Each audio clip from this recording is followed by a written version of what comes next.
Strong Enough merch is now available. Go to strongenoughpod.com and see all the things that you can get to show your strong enough pride, as well as remind people and yourself that you are strong enough and you are worth it. Welcome to the Strong Enough podcast, where we talk about the challenges and celebrate the triumphs of people just like you. I'm your host, Claudia. Today's guest is going to talk about her work as a pelvic floor physical therapist. She's going to discuss the prevalence of pelvic floor problems and why it's important that we recognize these problems are common but not normal. She's also going to share about her book, The Musculoskeletal Mystery: How to Solve Your Pelvic Floor Symptoms. Please help me welcome Ingrid Harm-Ernandes. Ingrid, good morning. How are you today? I am doing well. How are you doing? I am also doing well. It is a lovely Friday when we are recording this. It won't be maybe when people are listening to it, but I'm excited for the weekend. How about you? Absolutely. Well, we have been chatting for a few moments and we have already learned so much that we have in common. And I know that that is going to continue through our chat here. I would love it if you would share with the audience a little bit about yourself. Oh, thank you. First, thank you for having me on. I so appreciate talking about all these topics that a lot of people don't necessarily want to or know, to talk about. So I'm a pelvic physical therapist. I've been a physical therapist for about 39 years and a pelvic PT for about 27. And you see that gap in there is because when I started, there really wasn't such a thing as pelvic PT in the United States. So I had to do my homework and find that in Australia and in Europe, there was much more of pelvic. And at that time, it was called Women's Health PT. It's now a little more encompassing because everybody's got a pelvic floor and a pelvis. So we treat everybody. And that kind of evolved over time. And when I went over to Duke, about a little over 20 years ago, I was with part of a team that we really worked hard on trying to get more of this knowledge and information out. So we developed a residency program, the first one in the country. We had all sorts of projects that we did with our physicians. And then towards the end of my time at Duke, I was fortunate to write a paper with AUGS, which is the American Urogynecological Society, on how to do a comfortable, accurate musculoskeletal pelvic floor exam. That's a mouthful. But my goal was I wanted every single woman to have a comfortable pelvic exam. There's no need for a painful exam. So I actually teach lab courses based on that paper all around the country, and that's been a blast, really meeting all sorts of people and other physical therapists, physicians, PAs, and so forth. And then the very last thing that I would say is a big thing for me is my book. So I wrote the book, The Musculoskeletal Mystery: How to Solve Your Pelvic Floor Symptoms. And that was not quite 2 years ago that came out. And that has been an amazing, amazing journey of really teaching people about their pelvic floor, about their pelvis, how it integrates, why the musculoskeletal system is a mystery, and then how they can get help or help themselves. So it's a really comprehensive book that covers all of that. And I have been so fortunate to meet so many wonderful people to talk about these topics that people just are, they're not so sure they do want to talk about. And the light bulbs go off, right? And they understand that they can get help. I love this and I can relate to it because I do experience severe pelvic floor dysfunction. So I really resonated it really resonated with me when you spoke about not a miserable pelvic exam, because I'm not familiar with that. I'm also very excited to pick up your book. What I would love to know from you is what led you to decide that that is where you wanted to spend your time and your efforts in working with the pelvic floor and helping people learn that, issues with it are common but not normal. Yeah, yeah. So it was, I would say, it was almost out of frustration, which is kind of, a funny thing to say, but I had patients who were walking my door And they had problems for 5, 10, and even 30 years. And no one knew to send them. They didn't know what to ask for. No one educated them on their pelvis or their pelvic floor. And the physicians and nurses, PAs didn't know that pelvic PT existed or weren't familiar with what we do. So it's kind of this like this world of we're not sure we want to talk about those things that leads to, on both sides, people not knowing that there's even something that can help them. So I kind of thought, I need to change this. And I love to educate. So although I'm an introvert, I love to get out there and have people, like I said before, have the light bulbs go off. And I thought, how am I going to do this? And so Heather Florio is the CEO of Desert Harvest, and we know each other. And we were sitting one time just talking. She's like, "You need to write a book." I said, "Well, 1,000 people have told me that, but I don't even know where to start." She said, "I can help you get the start." So she kind of gave me the kick in the pants, is what I'll say, is to get that start. And I wrote it and just sat down and it all flowed out. And in 6 months, I had that whole thing like out on paper, so to speak. And we worked on it with lovely illustrations. And there's lots of like pictures and just charts and stuff that help people, whether you're a layperson or you're a professional. It doesn't matter. I wrote it so everybody could understand it. So what I'm trying to do is get everybody on the same page, literally and figuratively, so everybody can understand, oh, this is me, or this is a loved one, and I can help someone else, or I can help myself find my way to get better with these things. And I find like if I can do that, and now I go out and I talk, I do educational things, I do conferences. Yesterday I was at a women's in networking little meeting, and they said, "Here, you've got 1 minute to tell us all about it." I'm like, how do I talk about this in 1 minute? But they were fascinated even in that 1 minute, and they came up afterwards and started talking to me about it. And that's just been, I guess I'm so glad that my goal of educating everybody and making those connections is working one bit at a time. And, even if 5 people listening say, "Wow, that's me," "Wow," or 5 more people say, "That's my husband, that's my wife, that's my girlfriend, that's my aunt." It doesn't matter. It's if you can find that help for someone, then I'm thrilled. That was my goal with all of this. I want to divert for a moment because you mentioned Heather Florio, who I absolutely love. She is a powerhouse of a woman, and I would love to hear from you what it's like now to be surrounded by amazing women like Heather and yourself who are committed to making things better for other people. So what is that like for you to have other women supporting you and in your corner and willing to push you to do things that people really need to see and hear? Yeah, I think the more you can do that, the better it is. A lot of times, so I mentioned being an introvert before, and I've talked to some people that are like, "You can't be an introvert." I'm like, "Oh, yeah, I am." But most people don't understand introverts can be very social. They can get out there, they can talk. They need recharge time, they need me time and alone time, right? If you want to look at it that way. So in the beginning, as being a bit of an introvert, it was really hard to reach out to people and talk to people. And I have to say, pivotal moment for me, I think, was one of my fellow physicians said to me, "Ingrid, I'm supposed to do this talk on sexual dysfunction." This was over 20 years ago. And she said, I don't think I can do this myself. You need to get up there and talk about pelvic PT. So I'm like, sure, I'll do that. That's fine. And me being organized, a few days before the event, I called or emailed, I don't remember, the event director, and I said, "So can you tell me about how many people are going to be in the audience?" Expecting like 20 or 30.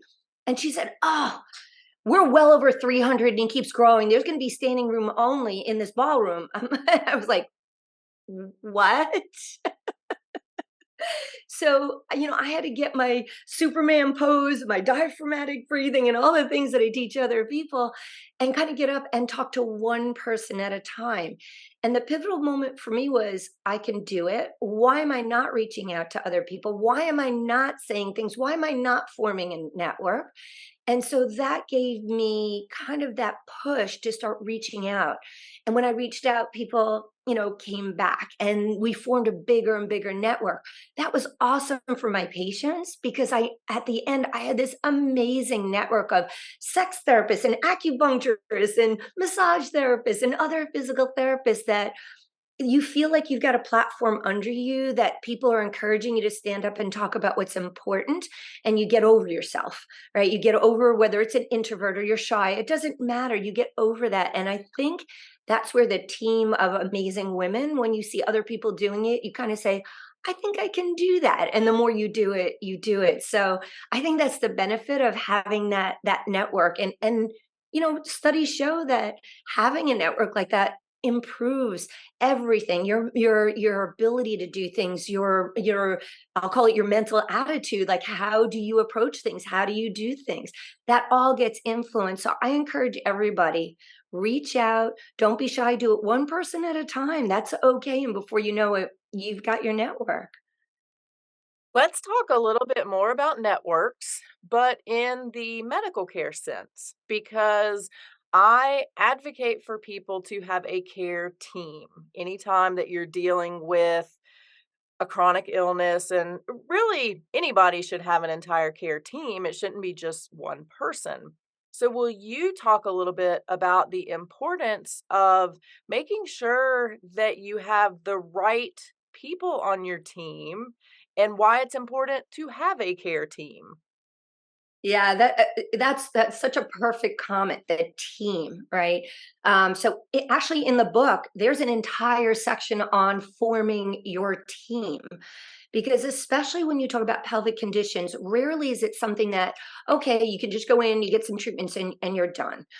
Yes, there are cases like that, absolutely. But when we're talking about things like chronic pelvic pain and interstitial cystitis and other things that involve the pelvis, there's usually other stuff, I'll call it, that's going on because a lot of people have suffered for a long time before they get to the right practitioners, right? So, what I do in the book is I go through all these other practitioners that come together with physical therapy and help a treatment be more successful. And what I mean by more successful is one practitioner might be able to resolve, let's say, 80% of what you're doing, but that 20% is still very bothersome or allows things to creep back, right? So, another practitioner, for me, it might be I can do a lot with someone if they've got pain with sex, right? That's something people don't want to talk about. Pain with sex during menopause, during all these pelvic conditions, they come together and often happen, but the person doesn't come in the door asking about pain with sex. They come in the door asking about incontinence, right? And then I discover this, so we start talking about a team that can look at, do we need other things for tissue health, do we need your physician to do a test, do we need an acupuncturist to calm the system down, do we need a sex therapist to work on relationship issues, do we need psychology, some kind of mental health involved in this to help overcome other issues that maybe are barriers somewhere, right? So that's where the team is, to me, is ultimate. I never thought I could cure someone 100% without looking at possibly having a team member in there. And the patient is the lead to the team. That is so different than a concept you see is where a patient comes in, gets told what to do, here, take a pill, and you're on your way. Instead, the patient's like, well, I have this going on. What do you think? And then the practitioner should be able to come back and say, well, for our team, not just me, but I think maybe this person will help or that person will help. Or, in within your own family, is there a family member that can help you? Is there a clergy person that can help you? Is there someone in a religious capacity that can help you with something that's spiritual? There are so many different avenues that can be taken. And if patients start to be thought of as like a team member, I think medical care can get so much better. Right. And I stand on my soapbox all the time. I've talked about interdisciplinary care since as long as I can remember, before it was a fancy thing to talk about. I thought, why are we not using Teams? Why? Why? I don't understand. And it's getting better, but I think we still have a lot of work to do on that. That was going to be kind of my next question because I feel like we as patients are kind of responsible for putting together our team. I like how you said that I guess we're kind of the coach, as we should be, the coach of our team. But I think we need more help finding our team. So, what resources do you think are helpful in putting together that team? Yeah, multifaceted. So I'll go back to the book because the book lists out like what each team member is, what their profession is, what their websites are, all that kind of stuff. So, like, if you were not sure, you could crack that open and say, "Well, I need a sex therapist. What does that mean? What do they do? And how do I find them?" Right? That answer is everywhere. Urogynecology. There are so many team members there. That's all listed in the book. For a person, if you have a particular diagnosis and I guess for physical therapy, we are function based. And what I mean by that is you may have the same exact diagnosis as the next person walking in the door, but it doesn't mean your treatments are the same because you're different people. You have different lifestyles. You're at different stages in your life. I'm not going to treat a 25-year-old with two kids the same as an 80-year-old who's retired. It's just that the lifestyles are different. Why would I do things exactly the same? So we want to look at, as far as the patient's concerned, you've got that diagnosis. Usually there are, whether it's an organization or a company that deals with different things, I would, under caution, just have people look at different organizations that deal with that specialty to kind of look at what does it mean. Now, the reason why I say with caution, I have an entire section in the back of the book that is to avoid Dr. Google, because a lot of times what you see on the internet scares the living daylights out of people, into thinking something's deadly or horrible, whatever, when it's not. So I would say if you already have a medical practitioner, usually they have resources out there that say, okay, try this, try this, try this. Use my book to say, okay, this is a reputable resource. Look at this, and this. And put a bunch of different information together and then ask a practitioner, I saw this, and this. What are your thoughts on this? Because then that practitioner can say, whoa, that's not so legitimate. Or, yeah, that's a really good site for this kind of condition. So there are a lot of ways. I wish it was an easy, straightforward answer, but there's as much bad information out there as good information, I hate to say. Let's talk about Dr. Google because we have all seen those memes, where, oh, I have a headache. I Googled my symptoms. I'm going to die tomorrow. And we laugh about it, but that often is what we find on the internet. So would you say, because of the time period kind of that you worked with or have been working with pelvic health, we went from barely any internet to now everything at your fingertips. So, will you talk a little bit about how patients have changed in that time with not really the ability to gain any information on their own to now having everything good and bad, accurate and inaccurate right at their fingertips? Yeah. So yeah, when I started, internet really wasn't a thing, and someone had to like go to the library. I had to go to the library to look things up. I'll date myself there, but yeah, so I would say this, that in the beginning, when people didn't have stuff to look up, the blessing was they didn't come with a preconceived notion that could have actually hindered them.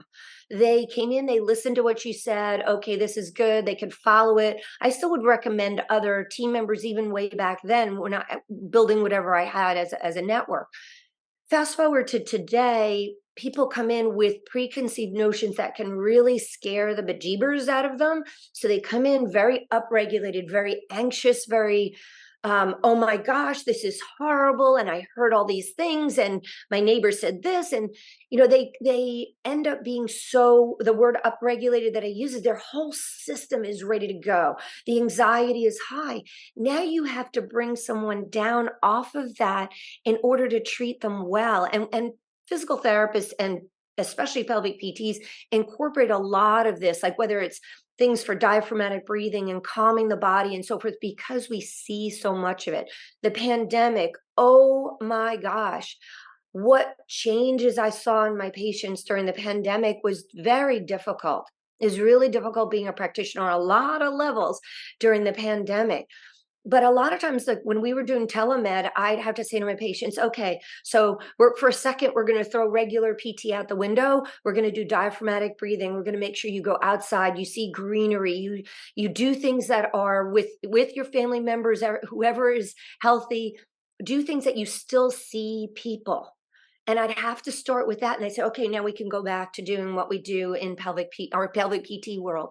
But I had to do it first to get that system down, right? So I think the really, really bad part of today is that there's so much bad information, or there's an overload. Even if it's good information, there's an overload. I tell people, try to do just like, is it research based, but even take that a little bit with a grain of salt, because a lot of research out there is driven by certain what's the word I'm looking for, whether it's an organization or a company that has an idea in mind what they want the research to look like. So even there we have to be a little bit careful. So I won't say there's an easy answer. I will say it's okay to be on the internet, look a little bit, find some things, shut it down, and then ask a practitioner who is experienced in it, what are their thoughts on it. Don't make decisions, don't get scared about things, because what's on the internet is often sensationalized so that more people read what's out there, right?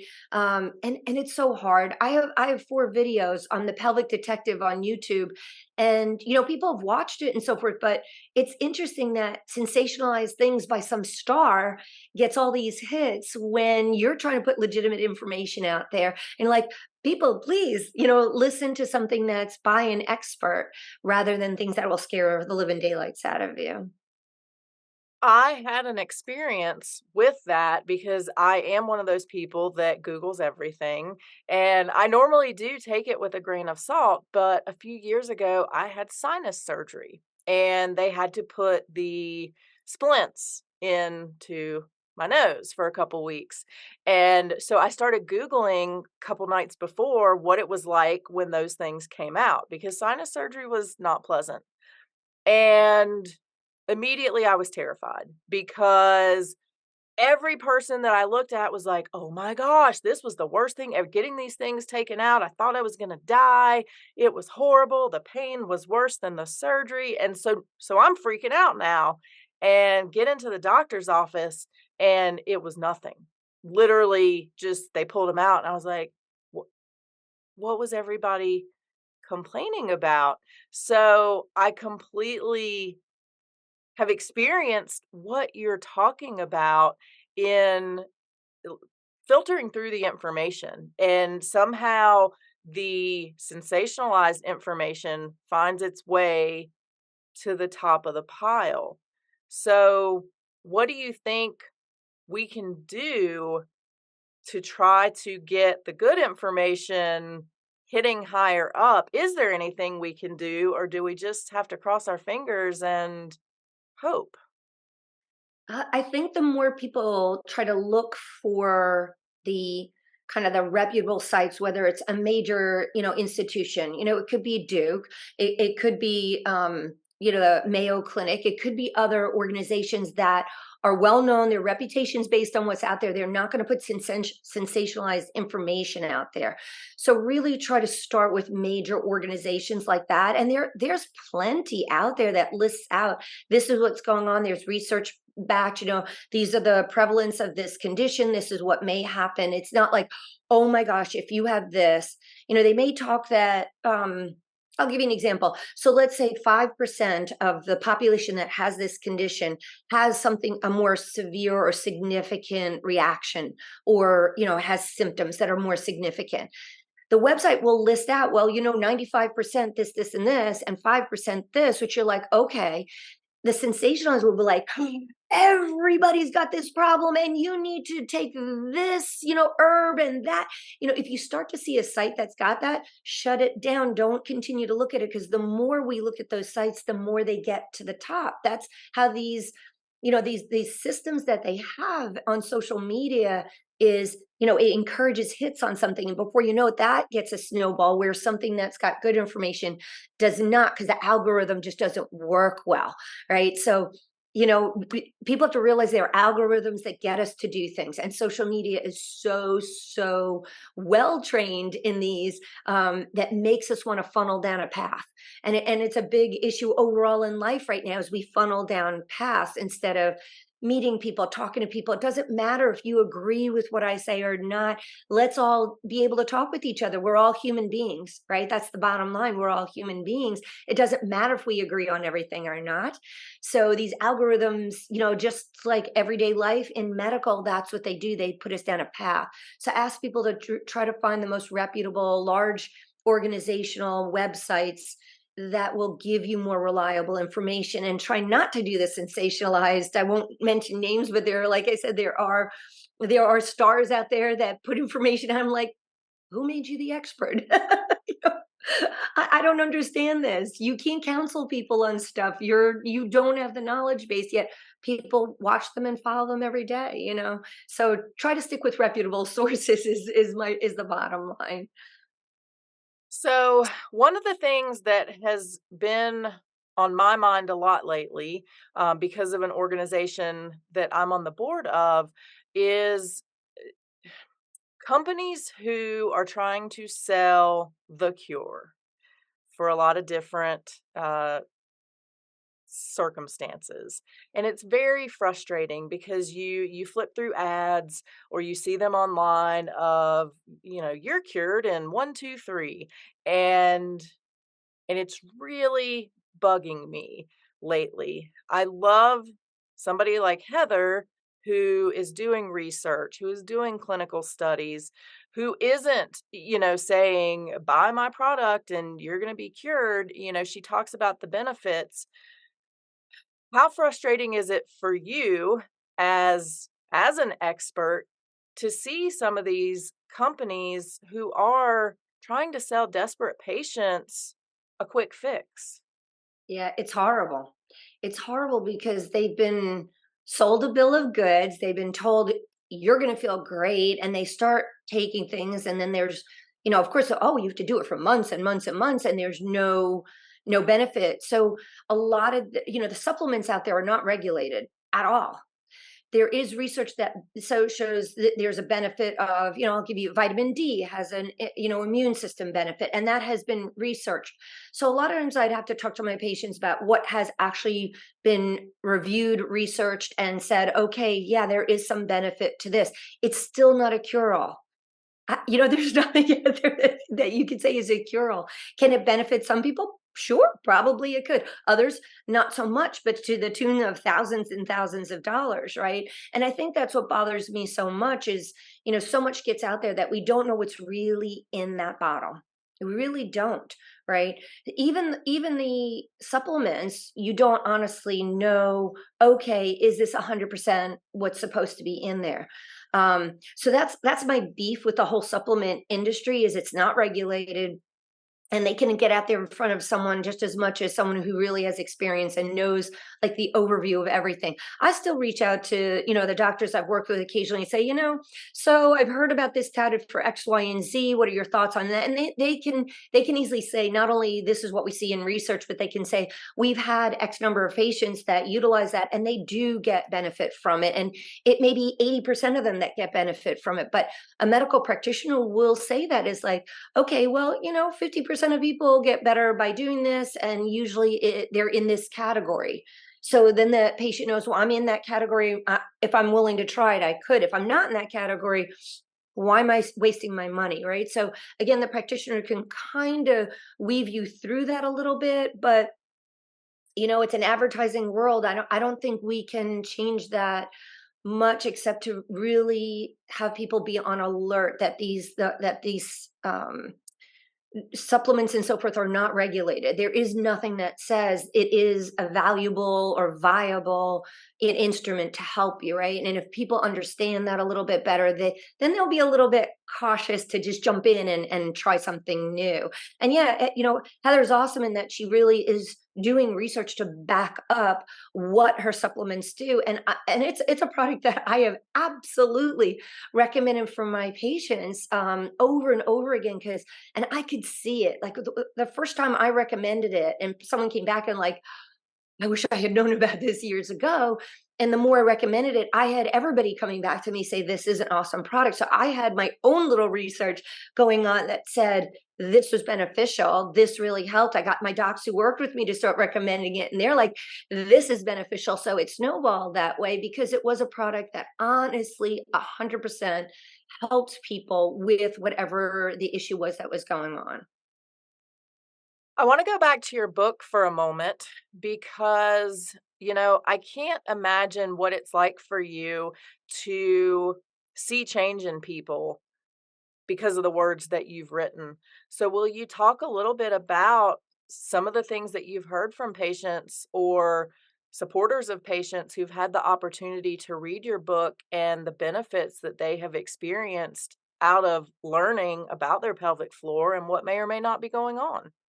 Yeah, it's been absolutely amazing in that I'll give you an example. So my local farmer, we've gotten to know him really, really well, and he occasionally has instead of just his farm stand, he'll invite 6 or 7 other vendors, and usually they're a little bit more earthy related, I'll call it. And he said to me one day, "Why don't you just bring your book down and do a book signing down here?" And I'm like, "Oh, what the heck?" What can it hurt? So I went down and I talked to so many people and I sold books and signed books, and we just had a great time talking. And I don't know, 2 or 3 weeks later, I was at the farm stand getting my produce, and a woman walked up behind. She goes, I got your book a couple weeks ago when you were here. I can't believe the difference it's already made. I've tried the exercises, I've tried the self care, I've talked to my neighbor about it, I've helped other people about it." She was just so excited. And this was so, random out of the blue. If I do a conference, I might not see people. The other comments I've had is, I'm trying to remember. Oh, I went to visit a colleague, and there was a brand new therapist there, and she had the book in front of her, and I have not met this therapist. And I introduced myself. She goes, "Oh, this is your book." Brought this in and said, "I need to look at this book. This is an amazing book." Like, it was totally random again that these connections were made. And I've had other people just come up to me and say that changed my life. It changed how I thought about my pelvic floor. It changed how I thought these conditions. I could not do anything about it. I would have to take a pill. I'd have to have surgery or just live with it, honey, which is a frustrating thing that I heard for years when I was doing the therapy. That people are now saying, I can help myself. I don't have to live with this. I'm not alone. I'm not the only one suffering with this. I can talk about it, and I can talk about it to other people. In the United States, about a third of women have some kind of pelvic floor disorder. That's crazy, right? We don't talk about it. It's a huge percentage of the population. We don't talk about it. Men also have issues. The percentage is a little bit lower. That's the only difference. But we've got to stop being shy about talking about it. And so the beauty of the book is people actually just come up to me and start talking to me about it. I'm like, I am so thrilled that you're willing to talk about something that maybe a couple of weeks ago, it's like, I can't talk about this. I can't. This is too embarrassing. Now it's like, guess what? So I've loved that aspect of it. Are there more books in the future? I am thinking about it. There are, so I've had some circumstances myself that I've been through that are leading me to maybe emphasizing certain things that are out there that I didn't even have as in depth of knowledge about until going through it myself. And I think that's what happens with everybody, right? You suddenly gain an insight you never had before. And I do have a section on pregnancy and fourth trimester, not postpartum. Postpartum thinks 6 weeks after giving birth, you're good to go. Go out there and do whatever you're doing before. fourth trimester can be a year or more after, and it's really what is affecting that person at that point in their life, and how we need to address it, and how fourth trimester has a lot of similarities to menopause. And these are things that we just don't talk about. Why do we not talk about it? It's because it's either taboo or just live with it. Right. So those are the things that maybe I would like to focus on, things that I think will be important to bring more to light and have people feel comfortable, talking about it. And I've been on a fair number of menopause podcasts now, which has been a blast, like to really see, wow, why were we just living with all this stuff before? And why do we not talk about it? Why are we embarrassed about talking about it? And changing that concept. So I think if I had to do something, it would be in those categories that I probably would think about doing, either an addition or a new, or we'll see. I love it. Good teaser. So, we are going to take a quick turn here. I'm going to ask you a couple questions. I first want to start with the art behind you. And for those who can't see it, it is a pelvis with a sunflower in it. Now, my first thing is I have a friend who's a physical therapist. She also has artwork of different bone structures with flowers coming out. So I want to know if this is like a secret physical therapist site where you guys are getting your art. What I really want to know, though, is what that represents to you. So the pelvis with the sunflower in it is mine. I painted that, and I don't know. It was funny. It was a time period where I was trying to figure out how do I merge a lot of my loves together, and I love to garden. Flowers, vegetable, you name it, I grow it. I love to do it, and it is kind of a symbol of growth and change, and always something's always different on the horizon for me. My love of gardening, my love of being a pelvic PT, and all of that thrown together, just painting that happens to be watercolor. Just and watercolor flows. Watercolor kind of rules you. You don't rule it. You have to learn to change with it, right? So it means a lot of different things to me. I'm glad you asked that, because I don't know if I've ever thought of putting that all together until you just asked me that. But it puts all my loves together in one place. And I have a dear, dear physical therapy friend who wanted to have something on her walls. And so I did one with orchids. It's similar to this, but has orchids flowing through it. And she said she continually gets comments on the pelvis and orchids. And it's something that I would love to continue to do. So it's an outlet for me where that's my world, and everything else goes away when I do that. So I think physical therapists love the idea in general. That's me, but love the idea of merging these things together, growth and change, and that things are alive, and it's a good thing, not a negative thing. Our pelvis is a positive thing, not a negative thing. And even if you've been through negative past history of things that are not good, that there's a time in life where things can bloom and things can change and things can get better. We just have to find the right team, going back to what we were saying before, right? So I think hopefully we can help people understand that teamwork, whether it's personal or professional, and doing things like this is what helps everybody get through parts of their life and grow, right? It sounds like also you may have another career option should you decide not to write another book or whatever. You can paint. I want to talk quickly about another form of art, and that is tattoos. I know that you don't have any tattoos, but I'm going to put you on the spot here for a second. I would love to know, and we may have a hint here already through our conversation, if you were going to get a tattoo, what would you get and where would you put it? Oh, great question. Because, I was thinking, hmm, there are a couple ideas as kind of a little crazy and wild. So my company is called Chipmunk Enterprises, and I would consider putting a tiny chipmunk on my butt. Kind of a hidden gem, if you want to look at it that way, in honor of my, what I like to do and merge together. Again, being on the pelvis, all thinking of the pelvis. I guess that's why I want to put it on my butt.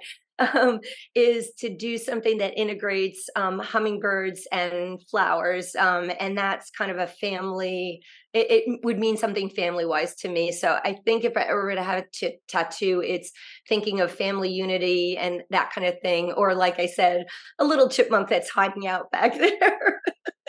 I love this. So I'm going to try to make this happen for the audience. I'm going to work on this with Ingrid. We're going to try to make this chipmunk happen.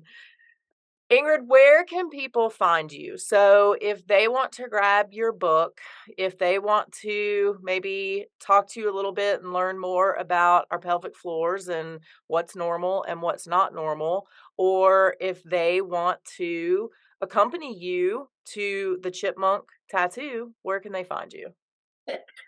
So the book can be found on Amazon and Desert Harvest. So we talked a little bit about Desert Harvest. Once you go there, you can see the amazing kind of things that they sell on Desert Harvest. Amazon is, some people just love their Amazon, so we try to make it findable for people there too. For me, I mentioned the Pelvic Detective, so there are 4 videos up right now, just going through the basics of pelvic floor care, what it is, what it means, how to do a pelvic floor contraction, not a Kegel. All of that's on YouTube. And then I have an Instagram account, and then Facebook and LinkedIn.